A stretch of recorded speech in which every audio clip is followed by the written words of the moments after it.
What's up guys? Welcome back to my channel. So today, as you can tell from the title, is going to be a story time video. I am going to be talking about one of my worst experiences working in a salon. If you guys have not been following my channel for very long, you may not know that I have worked in 3 salons over the course of my nail tech career so far. I'm currently working for myself, so I thought it would be fun to tell you guys about some of my experiences working for other people in a salon environment. I'm making this video not to bash anyone, I just want to tell my story because it's funny. It's probably going to be a little helpful and insightful for some of you guys that are probably new to the beauty industry, or it doesn't just have to be as a nail tech, but working in a salon in general. I think these videos are kind of helpful. So yeah, we're just going to get into the video because it's probably going to be a long one.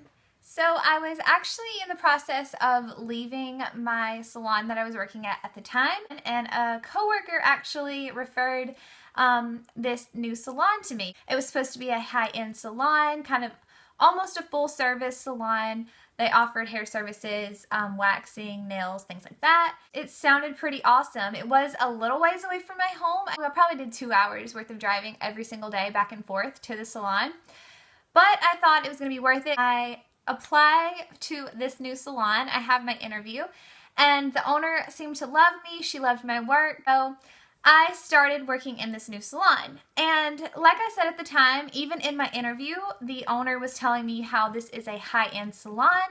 They have high-end clientele, and she needs to make sure that the services that I'm providing and the prices that I'm putting my services at are on par with their salon. So it totally made sense. So I was able to bring her a full brochure of the current salon that I was at, which was a high-end salon. And I was able to show her all the services, the prices, the full shebang. She loved it. She said it fit in perfectly. I started at the salon. Of course, it's a slow start because no one knows me there. I have no clientele at all in that city because, like I said, I was driving a good ways away. That being said, a lot of my clientele was existing clientele of the salon. The whole time I was there. By the way, I was there less than a month, but we'll get to that. So I was dealing with people that had already went to the owner for manicure and pedicure services in the past. So they kind of already knew how they liked things. But you guys know the way I do things. I stress about cleanliness, about sanitation, doing things by the book. You know, I preach about that all the time. So anyway, a couple weeks in, the owner actually requested a sit-down one-on-one with me. So I was kind of confused about what she could possibly have an issue with, but we sat down, and basically what she told me was that the clientele are coming back to her and telling her that they don't like the way things are going, which completely took me off guard because I knew I was only out of school for a year. I'm doing things by the book completely right. Like, I was like, what am I doing wrong? You know, I want to please everybody. So I was completely surprised, and she goes on to tell me that they want their cuticles cut. They don't want any skin at all around their nails, and I'm not doing that at all for them. And they don't like the way their nails look. So I had to explain, you nail techs know this, there's a difference in what cuticle is and what your eponychium is. So the skin that is around your nail that connects with your finger skin, that is supposed to stay there. It's like that perfectly rounded skin that's a barrier that closes off the outside world to the nail matrix so you don't get infections and things like that. That layer of skin is supposed to stay there. A lot of people think that's your cuticle and that should be gone for whatever reason. What your cuticle is actually the dead skin that's on your nail. That can be clipped or scraped off. That's actual cuticle because it's dead skin. So I was having to tell my boss, I know the difference in this, and my clientele probably just doesn't know. But I was stressing to her that I'll let them know what the difference is, but that I'm not going to change the way I do my services because, number one, it's illegal for nail techs to cut live skin because we're not doctors, and number two, that's just not the way I do things. So that was kind of like butting heads because this woman has been in the industry for 20-something years, as she kept stressing to me, and she knows. But I wasn't gonna budge at all. I was agreeing, I was respectful, but I was not gonna change the way I was doing things. Also, she wanted to know why my prices were so high. Her clientele did not like how high that they were having to pay for services. She was coming at me with a lot of issues, which was super surprising to me and disheartening because 3 weeks prior in our interview, I went through all my services, all my prices, and she okayed everything. So that was a little like, what do you mean? I'm gonna have to not make as much money and cut my services down? I didn't like that at all. So I stressed to her, I'm using top quality products. I'm going 100% by the book. I'm doing all of the techniques correctly, and I'm not gonna be changing my prices. So she did not like that at all. I guess when we left this sit down talk, she kind of felt like I'm gonna budge, but I'm like, I'm not budging. So it was just a really weird gray area. So fast forward, I don't know, a week maybe, I'm chilling at home and it's probably 8:30, almost 9 o'clock at night, and I get a text message from the owner. I actually have still kept the messages. I never deleted them, just in case it's ever an issue in the future. But she is texting me, basically asking me about a blog post of mine that she had read on my blog, which I didn't know she even knew I had a blog. So in my blog post, you guys have probably read it if you're blog followers of mine, I basically talked about I'm done working under people and I really want to branch out and start working for myself, which I'm doing now. But anyway, I wanted to go out on my own and do services, just me, and work for myself and just try to start my own business. So she had read this blog post apparently, did not like it at all. I didn't bash anybody in the blog post. I didn't say that I was going to quit all my other jobs first. Like, it wasn't anything like that. So we're going back and forth in a texting conversation. She is like, how could you do this to me? This looks terrible on me. This looks terrible because my clients are going to see this or hear this. And you should have told me first. You should have asked me my opinion. Like, what? So it was just a back and forth, and I'm constantly telling her this is very unprofessional. I'm not going to talk about this over a text message. I didn't do anything wrong, like against you. Like, you should be happy that I'm trying to like branch out and not work under people the rest of my life, things like that. So it was just a whole lot of her flipping out on me. She was not professional at all. If you have a problem with an employee, you definitely don't text them at 9 o'clock at night and say the things that she said. Oh, I need some water. So yeah, that went back and forth for a while. Finally told her, we're going to table this discussion. I'm not doing this right now. So anyway, at the end of the conversation, I was completely put off by her, and I felt like I did not want to be working under someone that was going to talk to me the way she talked to me, and she was giving me these ultimatums. Also, I told her it's best that I go my separate ways.